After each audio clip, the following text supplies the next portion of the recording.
Residents in this area of Ocean Beach say that vans parked in front of their home haven't moved in over a week. I have more on what the San Diego Police Department has to say about it.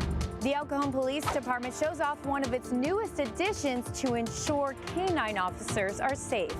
There's nothing goofy about the Port of San Diego's new deal with Disney Cruises, which should bring a lot of money to our area. It's the San Diego Unified School District Showcase of Learning. What's on display tonight? You better have a good excuse to be late to your own wedding.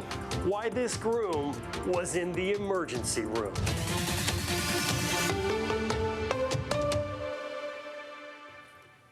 People in one coastal neighborhood are speaking out tonight about a group of vans they say has been parked in the same spot for the last 10 days, violating the city's 72-hour parking law. Thanks for joining us. I'm Marcella Lee. I'm Carlo Cicchetto. They say that several requests for help sent through the Get It Done app have been ignored.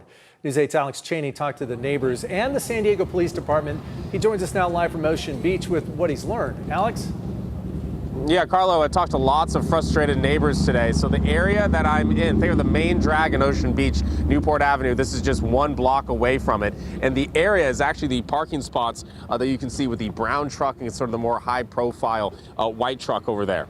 Neighbors in this area say that these cars have moved in about 10 days ago and they haven't left. They played loud music at night and those that live in them are generally unpleasant. They've filed several Get It Done requests through the city's app. All of them haven't brought any sort of help. I spoke to the San Diego Police Department today to learn more.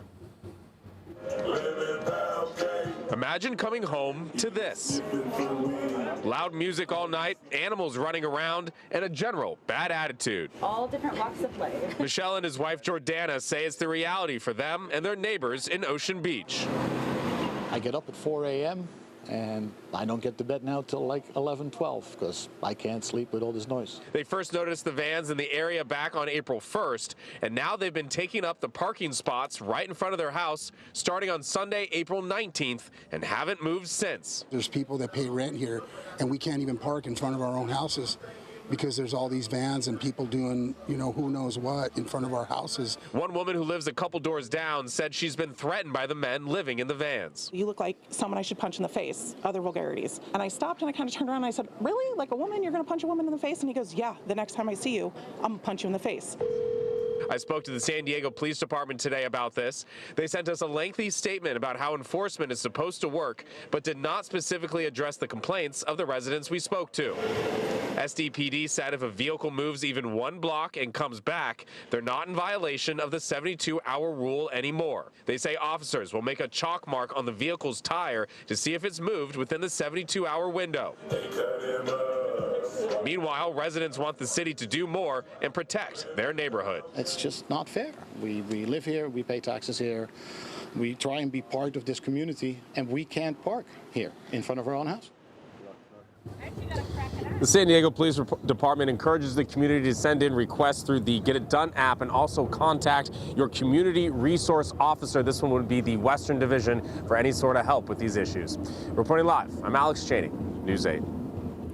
Right now, the FAA is investigating what happened between a possible drone and a plane that was landing at San Diego International Airport. This incident happened earlier today at a United Airlines flight arriving from San Francisco. Just 4 minutes prior to landing, the pilot says he spotted a drone about 1,000 feet below him as he was about 10 miles east of the airport. News 8 obtained audio that captured the moment the pilot alerted air traffic control. So United 1980, are there drones flying around here? Not that I'm aware of.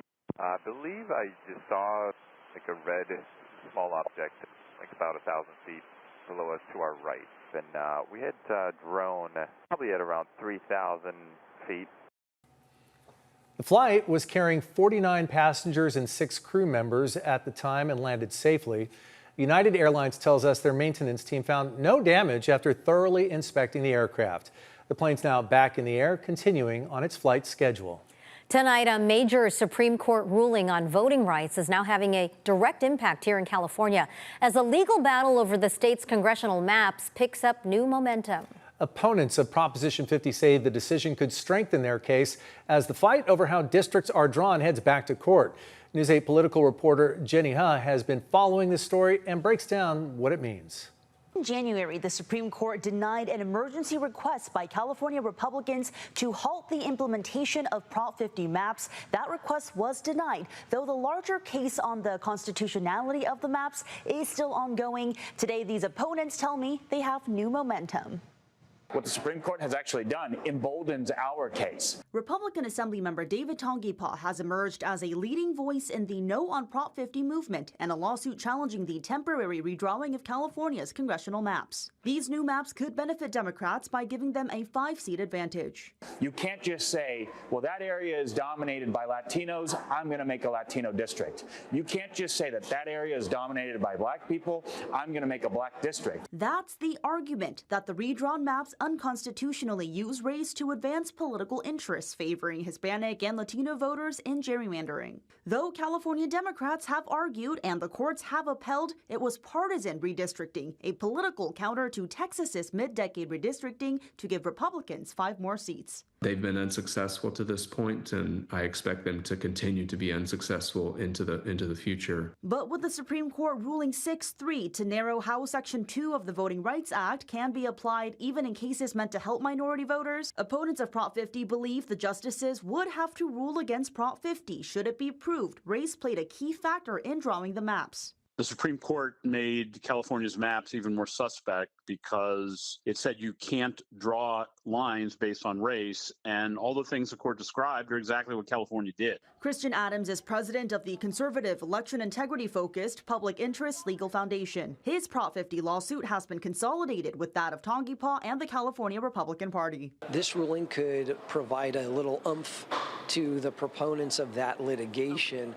Texas only worked in politics. California used race to justify it because the majority party in this state can't stop talking about race. They might think that it gives them some level of additional support. The promise of Proposition 50 is something that we have to fulfill in November. California Democratic Party Chair Rusty Hicks emphasizing Democrats will need to win big in the midterms in light of what they warn could be the broader implications of the ruling. Fewer Democratic districts with majority-minority voters, so a benefit to Republicans, they say. A number of states around the country that adopt new maps that adversely impact or in fact take away some districts that have a majority minority voters. And the national picture here, several states are also moving forward with redistricting ahead of the midterms. Here in California, Governor Gavin Newsom is criticizing Florida's approach after lawmakers approved maps backed by Ron DeSantis that supporters say benefit Republicans. Newsom writing on X in part, quote, "No input, no vote of the people. Democracy is dying under Ron DeSantis." Jenny He, News 8. Thank you, Jenny. Today, U.S. federal officials charged the Mexican governor of Sinaloa and 9 other Mexican officials with drug trafficking and weapons offenses. These charges claim those officials were closely aligned with the Sinaloa cartel, helping the cartel traffic drugs like fentanyl, cocaine, and meth into the United States. None of those charged are currently in U.S. custody. The governor of Sinaloa called these charges baseless. This comes as Mexico faces pressure from the Trump administration to crack down on cartels. Earlier this week, Mexican federal forces arrested one cartel member who was considered to be a possible successor to El Mencho. He was the leader of the Jalisco New Generation cartel, killed during a military operation in February. His potential successor, nicknamed the Gardener, has been arrested in a small community outside of Puerto Vallarta. During last night's governor's debate, 8 candidates made their case as to why they should lead California. The race has shifted significantly over recent weeks as some candidates drop out and momentum shifts behind others. Tom Waite from our sister station in Los Angeles was at the debate and breaks down the key moments for us. A battle to break through. $3 gas, cut your electric bills in half. Those who say they're going to cut the gas tax have to also say what they're going to replace it with. 8 candidates on the stage, all fighting to grab the top 2 spots in the June primary. California is the 4th largest economy in the entire world. What do we care about a cut to medical? Does that mean we support single payer in California? Absolutely not. If you want socialism, go somewhere else. CBS LA co-hosted the event at Pomona College in Claremont. Our Pat Harvey was one of the moderators. The showdown lasted an hour and a half on a range of topics. Our new CBS News exclusive polling shows affordability continues to be the #1 issue for voters. I was in Altadena yesterday talking to people who'd lost their houses. We need to work to shorten and reduce the cost of permitting. One of the biggest reasons we're not growing jobs is we don't have anywhere for workers to live. I've also rolled out policies for free childcare. That is a game changer for California. I bought a home at 25 years old. Young people like the young people here at Pomona College can't do that anymore. I would call in the insurance commissioner. I would call in those insurance companies. What would be the cause of the state of emergency? The high prices and the fact that people are losing their insurance coverage without any explanation. Some notable clashes between Democrat Katie Porter and Republican Chad Bianco. Donald Trump's cuts, we have to make sure we're protecting our hospitals. I feel like I'm in the twilight zone here. We have a group of 20-year-old kids, 20-ish, and we're just sitting here lying to them. Sparks also flew on solving the homeless crisis. The truth is we're closing the last large encampment in San Jose, formerly known as the Jungle. We did 50 days of outreach. We have 10,000 teenagers who are homeless. I actually in this blame state. you and your policies. Well, not you can, but if you have any ideas, share them. Otherwise, stop wasting the public's dollars to steal ballots and to try and keep people from voting. This crisis that has gone on for so long, it shames our state. The fact that you've got people living in these conditions, we would never tolerate someone we love living in these conditions. Tom Waite reporting. An El Cajon police dog is much safer tonight thanks to a generous donation. News 8's Shannon Handy met with Titan today and has the details.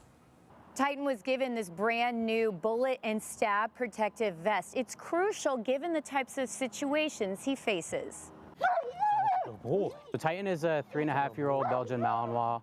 The Bond El Cajon police officer Malad Toko and his canine partner Titan share goes far beyond the job itself. He's my loyal best friend. I mean, we come and work together every day.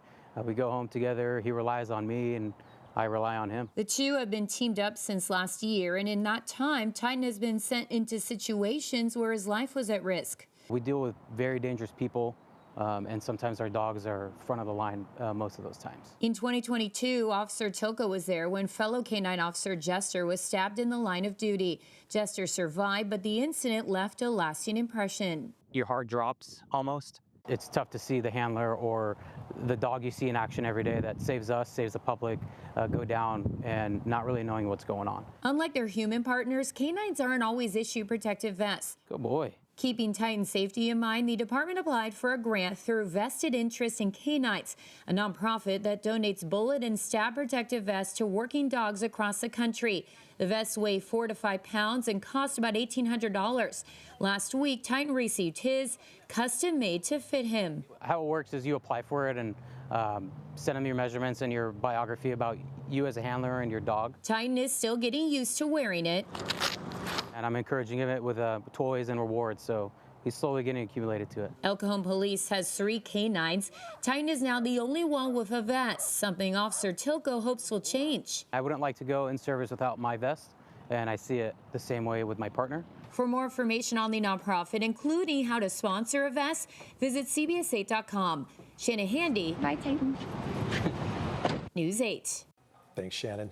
A new partnership is bridging a gap in legal representation for our cross-border community. We'll have more on how this agreement is supporting the next generation of legal professionals next. Plus, the event showcasing the most innovative projects among San Diego Unified students. Our highs for today, they were in that near seasonal range, right on the money. That was for Borrego Springs as well as for downtown, and only 1 degree above seasonal for Ramona at 75. Will we stay in this range for the next few days? I'll let you know coming up.